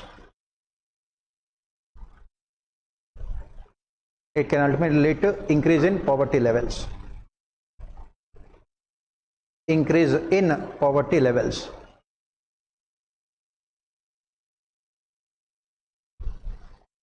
Right?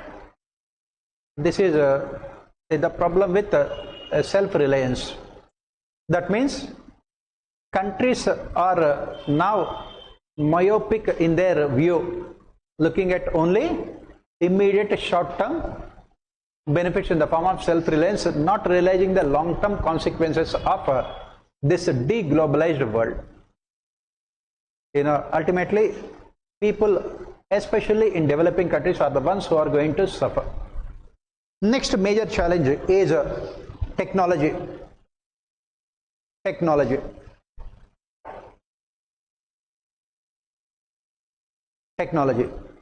So what is the challenge with technology? Artificial intelligence. That is what you write. Artificial intelligence can disrupt labor markets,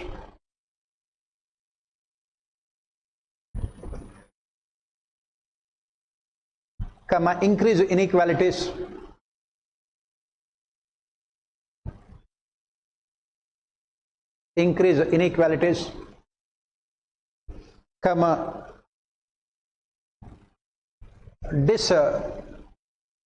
location, displacement of labor,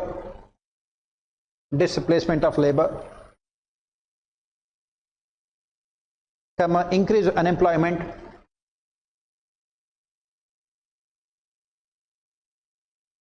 and can also have social and ethical implications. It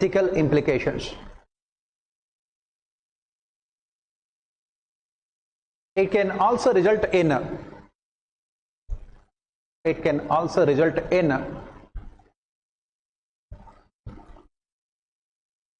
redistribution of income and wealth.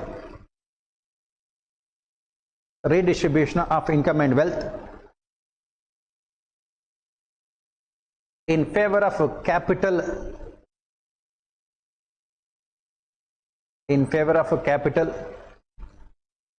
by reducing the share of labor.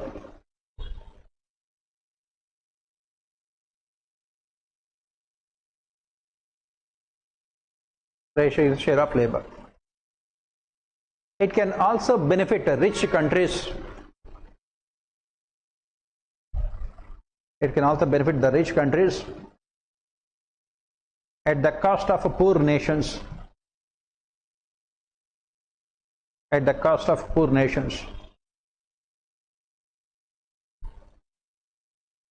It can also benefit multinational companies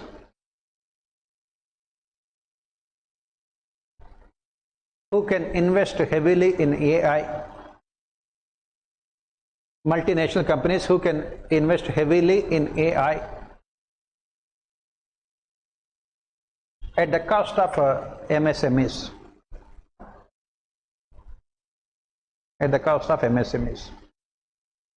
Artificial intelligence. Right. Next problem is related to, as usual, environmental degradation.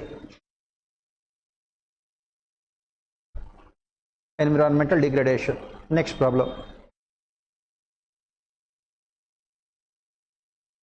Environmental degradation. Why it is a problem? It impacts socio-economic stability.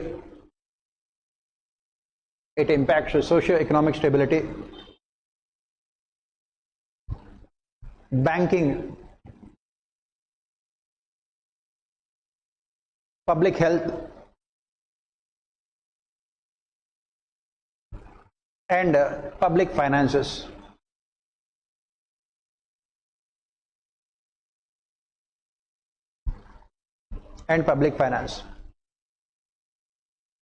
It also forces policymakers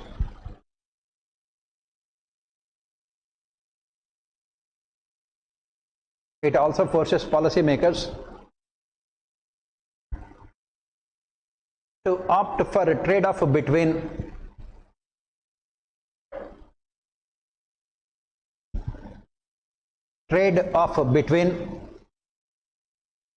energy security, trade-off between energy security and economic development on the one hand,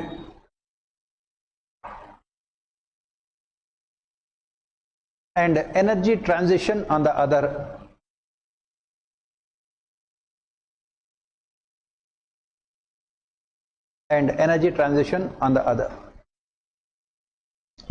So what are we talking about here? What is the trade-off that we are talking about here due to environmental degradation? Energy security and economic development on the one hand, and energy transition on the other. What do you mean by that?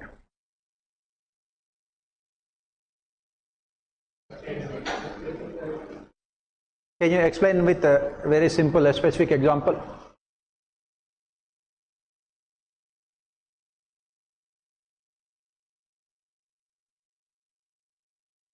Energy transition means moving from fossil fuels to green energies, right? Now at this point of time, for a country like India, these green technologies are not available,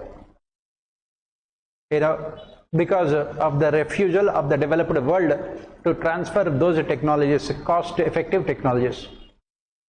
So what we have to do now, we have to focus on economic growth and development rather than waiting for these technologies to come to us. So for example, take the case of India, look at the power production. 70% still comes through only coal.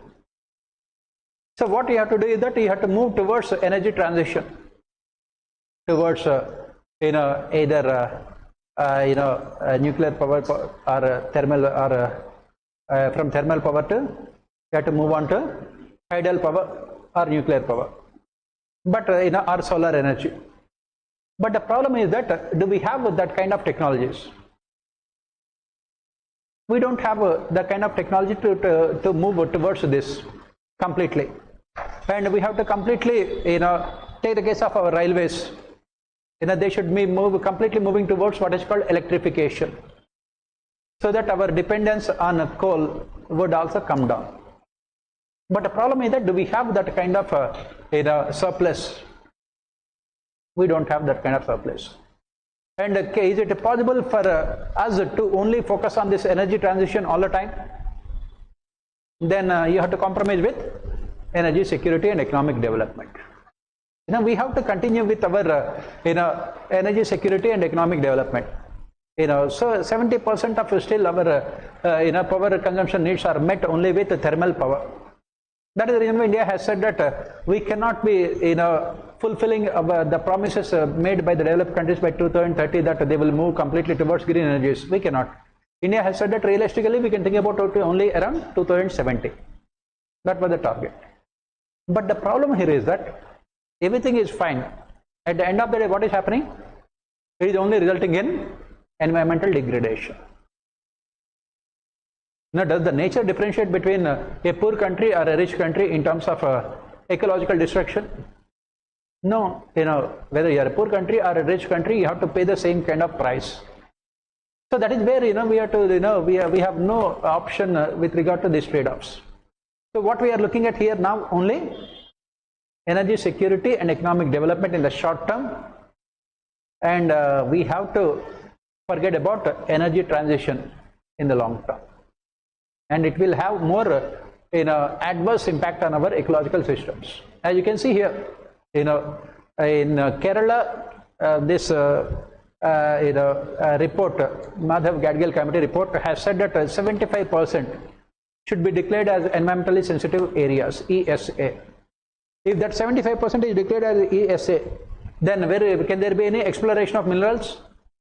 Can there be any industrialization? Can there be any hydroelectric power projects? Can there be any plantation crops? Can there be any economic growth? That is what this point is all about. So what is the trade-off here? What as part of trade-off, what we are doing? We are looking for immediate short-term energy security and economic development, and in the process we are ignoring both deliberately and consciously energy transition, and in the process it is only resulting in environmental degradation. So these natural disasters will become much more frequent also. But what is the solution? What is the solution here? Unfortunately, there is no solution here. Unfortunately, there is no solution here. Take the case of a construction activity that is taking place in the cities, urban areas.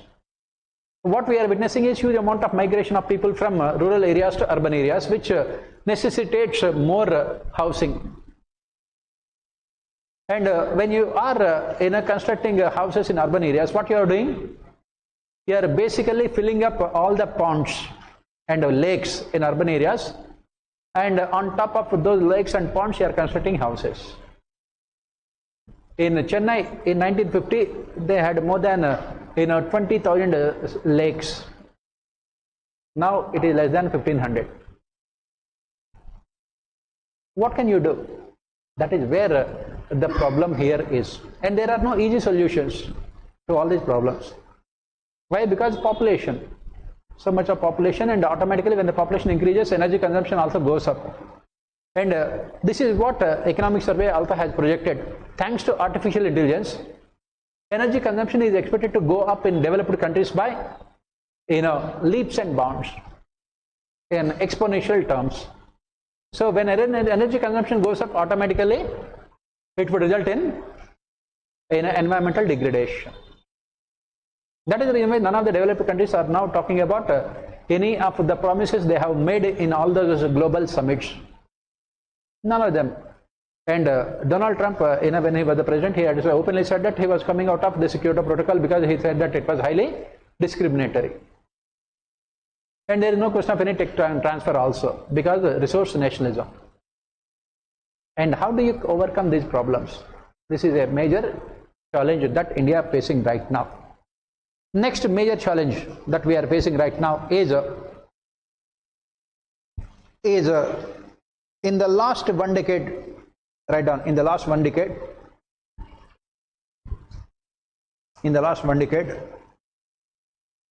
the country has witnessed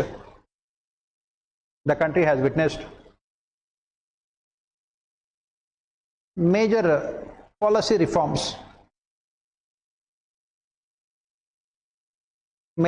reforms. And in the future, continuing those reforms can be a major challenge.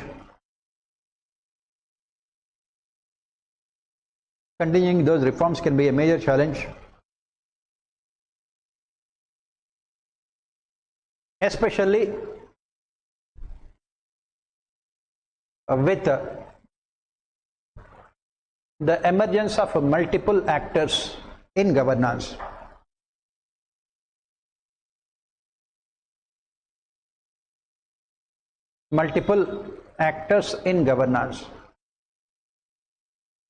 Like civil society organizations,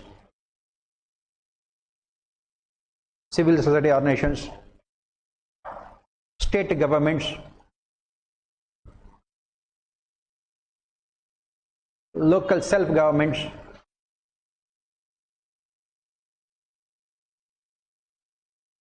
private sector,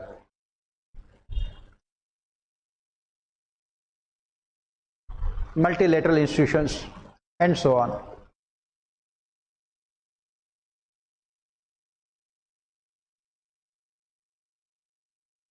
And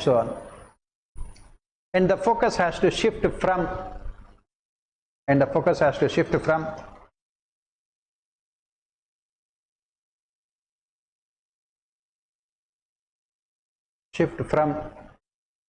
top-down approach to bottom-up approach in reforms.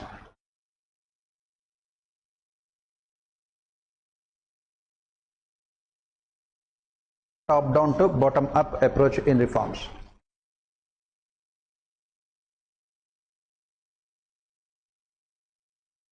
Right? This is another challenge. Next challenge is agriculture.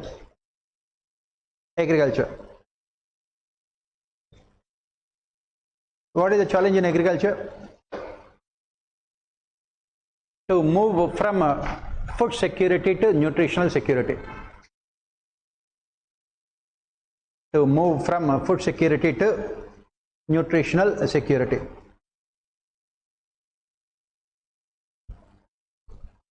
Food security to nutritional security. Right. Next, what are the other challenges? Next one is mechanization of agriculture. All of them will be asked as questions. Mechanization of agriculture, a major challenge. Next challenge is organic farming in agriculture. Next challenge in agriculture sector is in optimum utilization of water resources. Optimum utilization of water resources. Optimum utilization of water resources. Next challenge in agriculture is making agriculture consistent with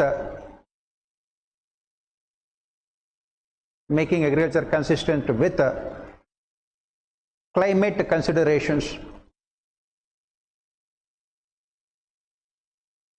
Climate considerations. Next problem with agriculture is price discovery mechanisms. Price discovery mechanisms for farmers.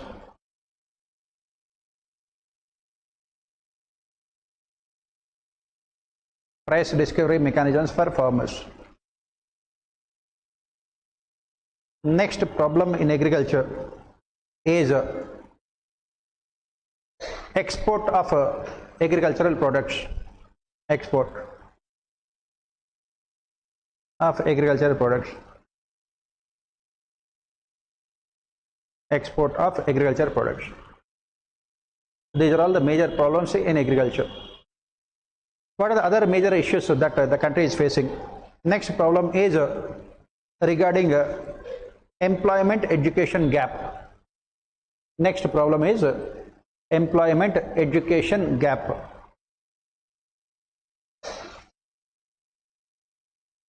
Employment education gap. How to fill in the gap between employment and education. Next challenge is how to finance a green transition. How to finance a green transition.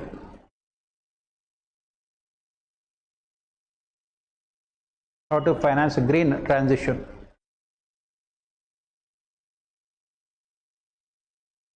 Next issue is related to MSMEs. Challenges faced by MSMEs. Challenges faced by MSMEs. Right? Next problem is how to deal with inequality. Growing inequalities.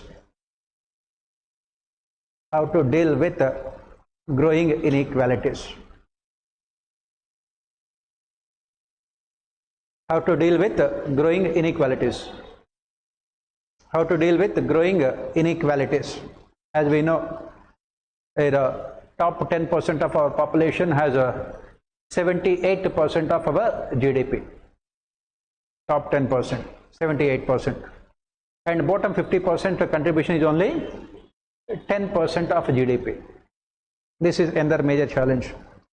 Next problem is how to expand in a corporate bond market. In the financial sector, how to expand corporate bond market in India.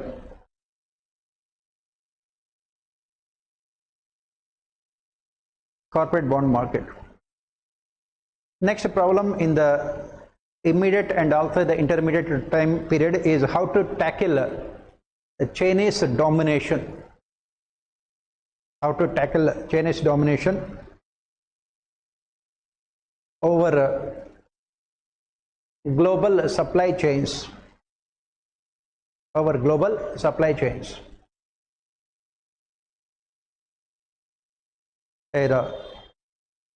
Next issue is health of India's young population. How to improve the quality of health. How to improve the quality of health of India's young population. Young population. And the most important one is how to improve governance systems. Governance systems. how to improve governance systems. So these are all what you can say the major challenges that India is facing in this deglobalized world. These are all the challenges, and we have to look at all the solutions. We have to look at all the solutions, and also we have to look at this budget also. Budget also we have to discuss. I think that we can see tomorrow, right? Because I don't think we can sit in economy class for more than 2.5 hours. Pardon? Yeah, we have class also from 4:30 exactly, right? So tomorrow we can meet at the same time, and I will try to finish it off in around 2 hours 15-20 minutes time, right? So that your entire Indian economy can be covered by tomorrow. And as I mentioned, all 8 questions that UPSC will be asking in your Indian economy only from these topics. We will go a little bit in depth more into all these challenges that we have mentioned. For example, in agriculture, the problem is that we have not been able to ensure optimum utilization of our water resources, surface water as well as groundwater resources. We have also not been able to expand the net irrigated area also. And second, in agriculture, the price discovery mechanisms, a major problem in agriculture.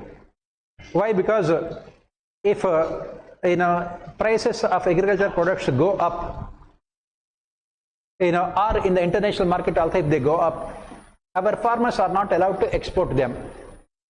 The government imposes restrictions on exports. Why? Because what is the difference between agriculture and other sectors? In case of agriculture, and if you look at service sector, will a Mukesh Ambani or a Narayana Murthy, would they allow the government to fix the prices of their products? In either industrial sector or in service sector, it is the producer who fixes the prices of the products depending on the demand and supply situation. On the other hand, in agriculture, it is the consumer who fixes the prices of the products, not the producers. Are farmers allowed to charge whatever they want depending on the demand and supply situation? Never.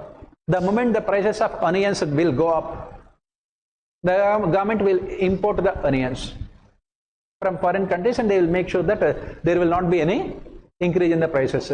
That is what we call top: tomatoes, onions and potatoes. This top will decide the bottom of the garment, right? That is the reason why inflation is always food inflation is always a major issue. So what is the solution? That is what we have to discuss. And we are also using excessively the fertilizers, chemicals to increase the productivity. And there is so much of what is called focus on these food crops at the cost of cash and commercial crops. How to ensure this shifting of a cropping pattern? How to move towards organic farming? How to overcome the problems of disguised unemployment in agriculture? If you look at the labor force, even now also 45% of our labor force is still working in agriculture sector. So these are all the things that we have to look at, and we will have to find answers to all those problems. And what are the solutions is what you have to write in your examination. As I mentioned, we have to move from food security to nutritional security. Why? Because as we have mentioned, one of the major problems that India is facing right now is the quality of health of young people. This economic survey says that more than 50% of our young population suffers from obesity because of lack of nutritious food and also other aspects. So these are all the things that we have to find solutions, and which we will try to find tomorrow in the class. Hopefully tomorrow we will complete everything. We will also do the budget also tomorrow, because whatever the solutions that economic survey has provided have been included in the budget. That is the reason why budget has focused on this organic farming. It has focused on skill development. It has focused on employment generation. It has focused on MSMEs, and it has focused on inclusive growth. All those things that again we can see tomorrow. And you can also come out with all your doubts also tomorrow, any kind of doubts. So tomorrow we are meeting at the same time, 11 o'clock, and we will continue with these things. Right?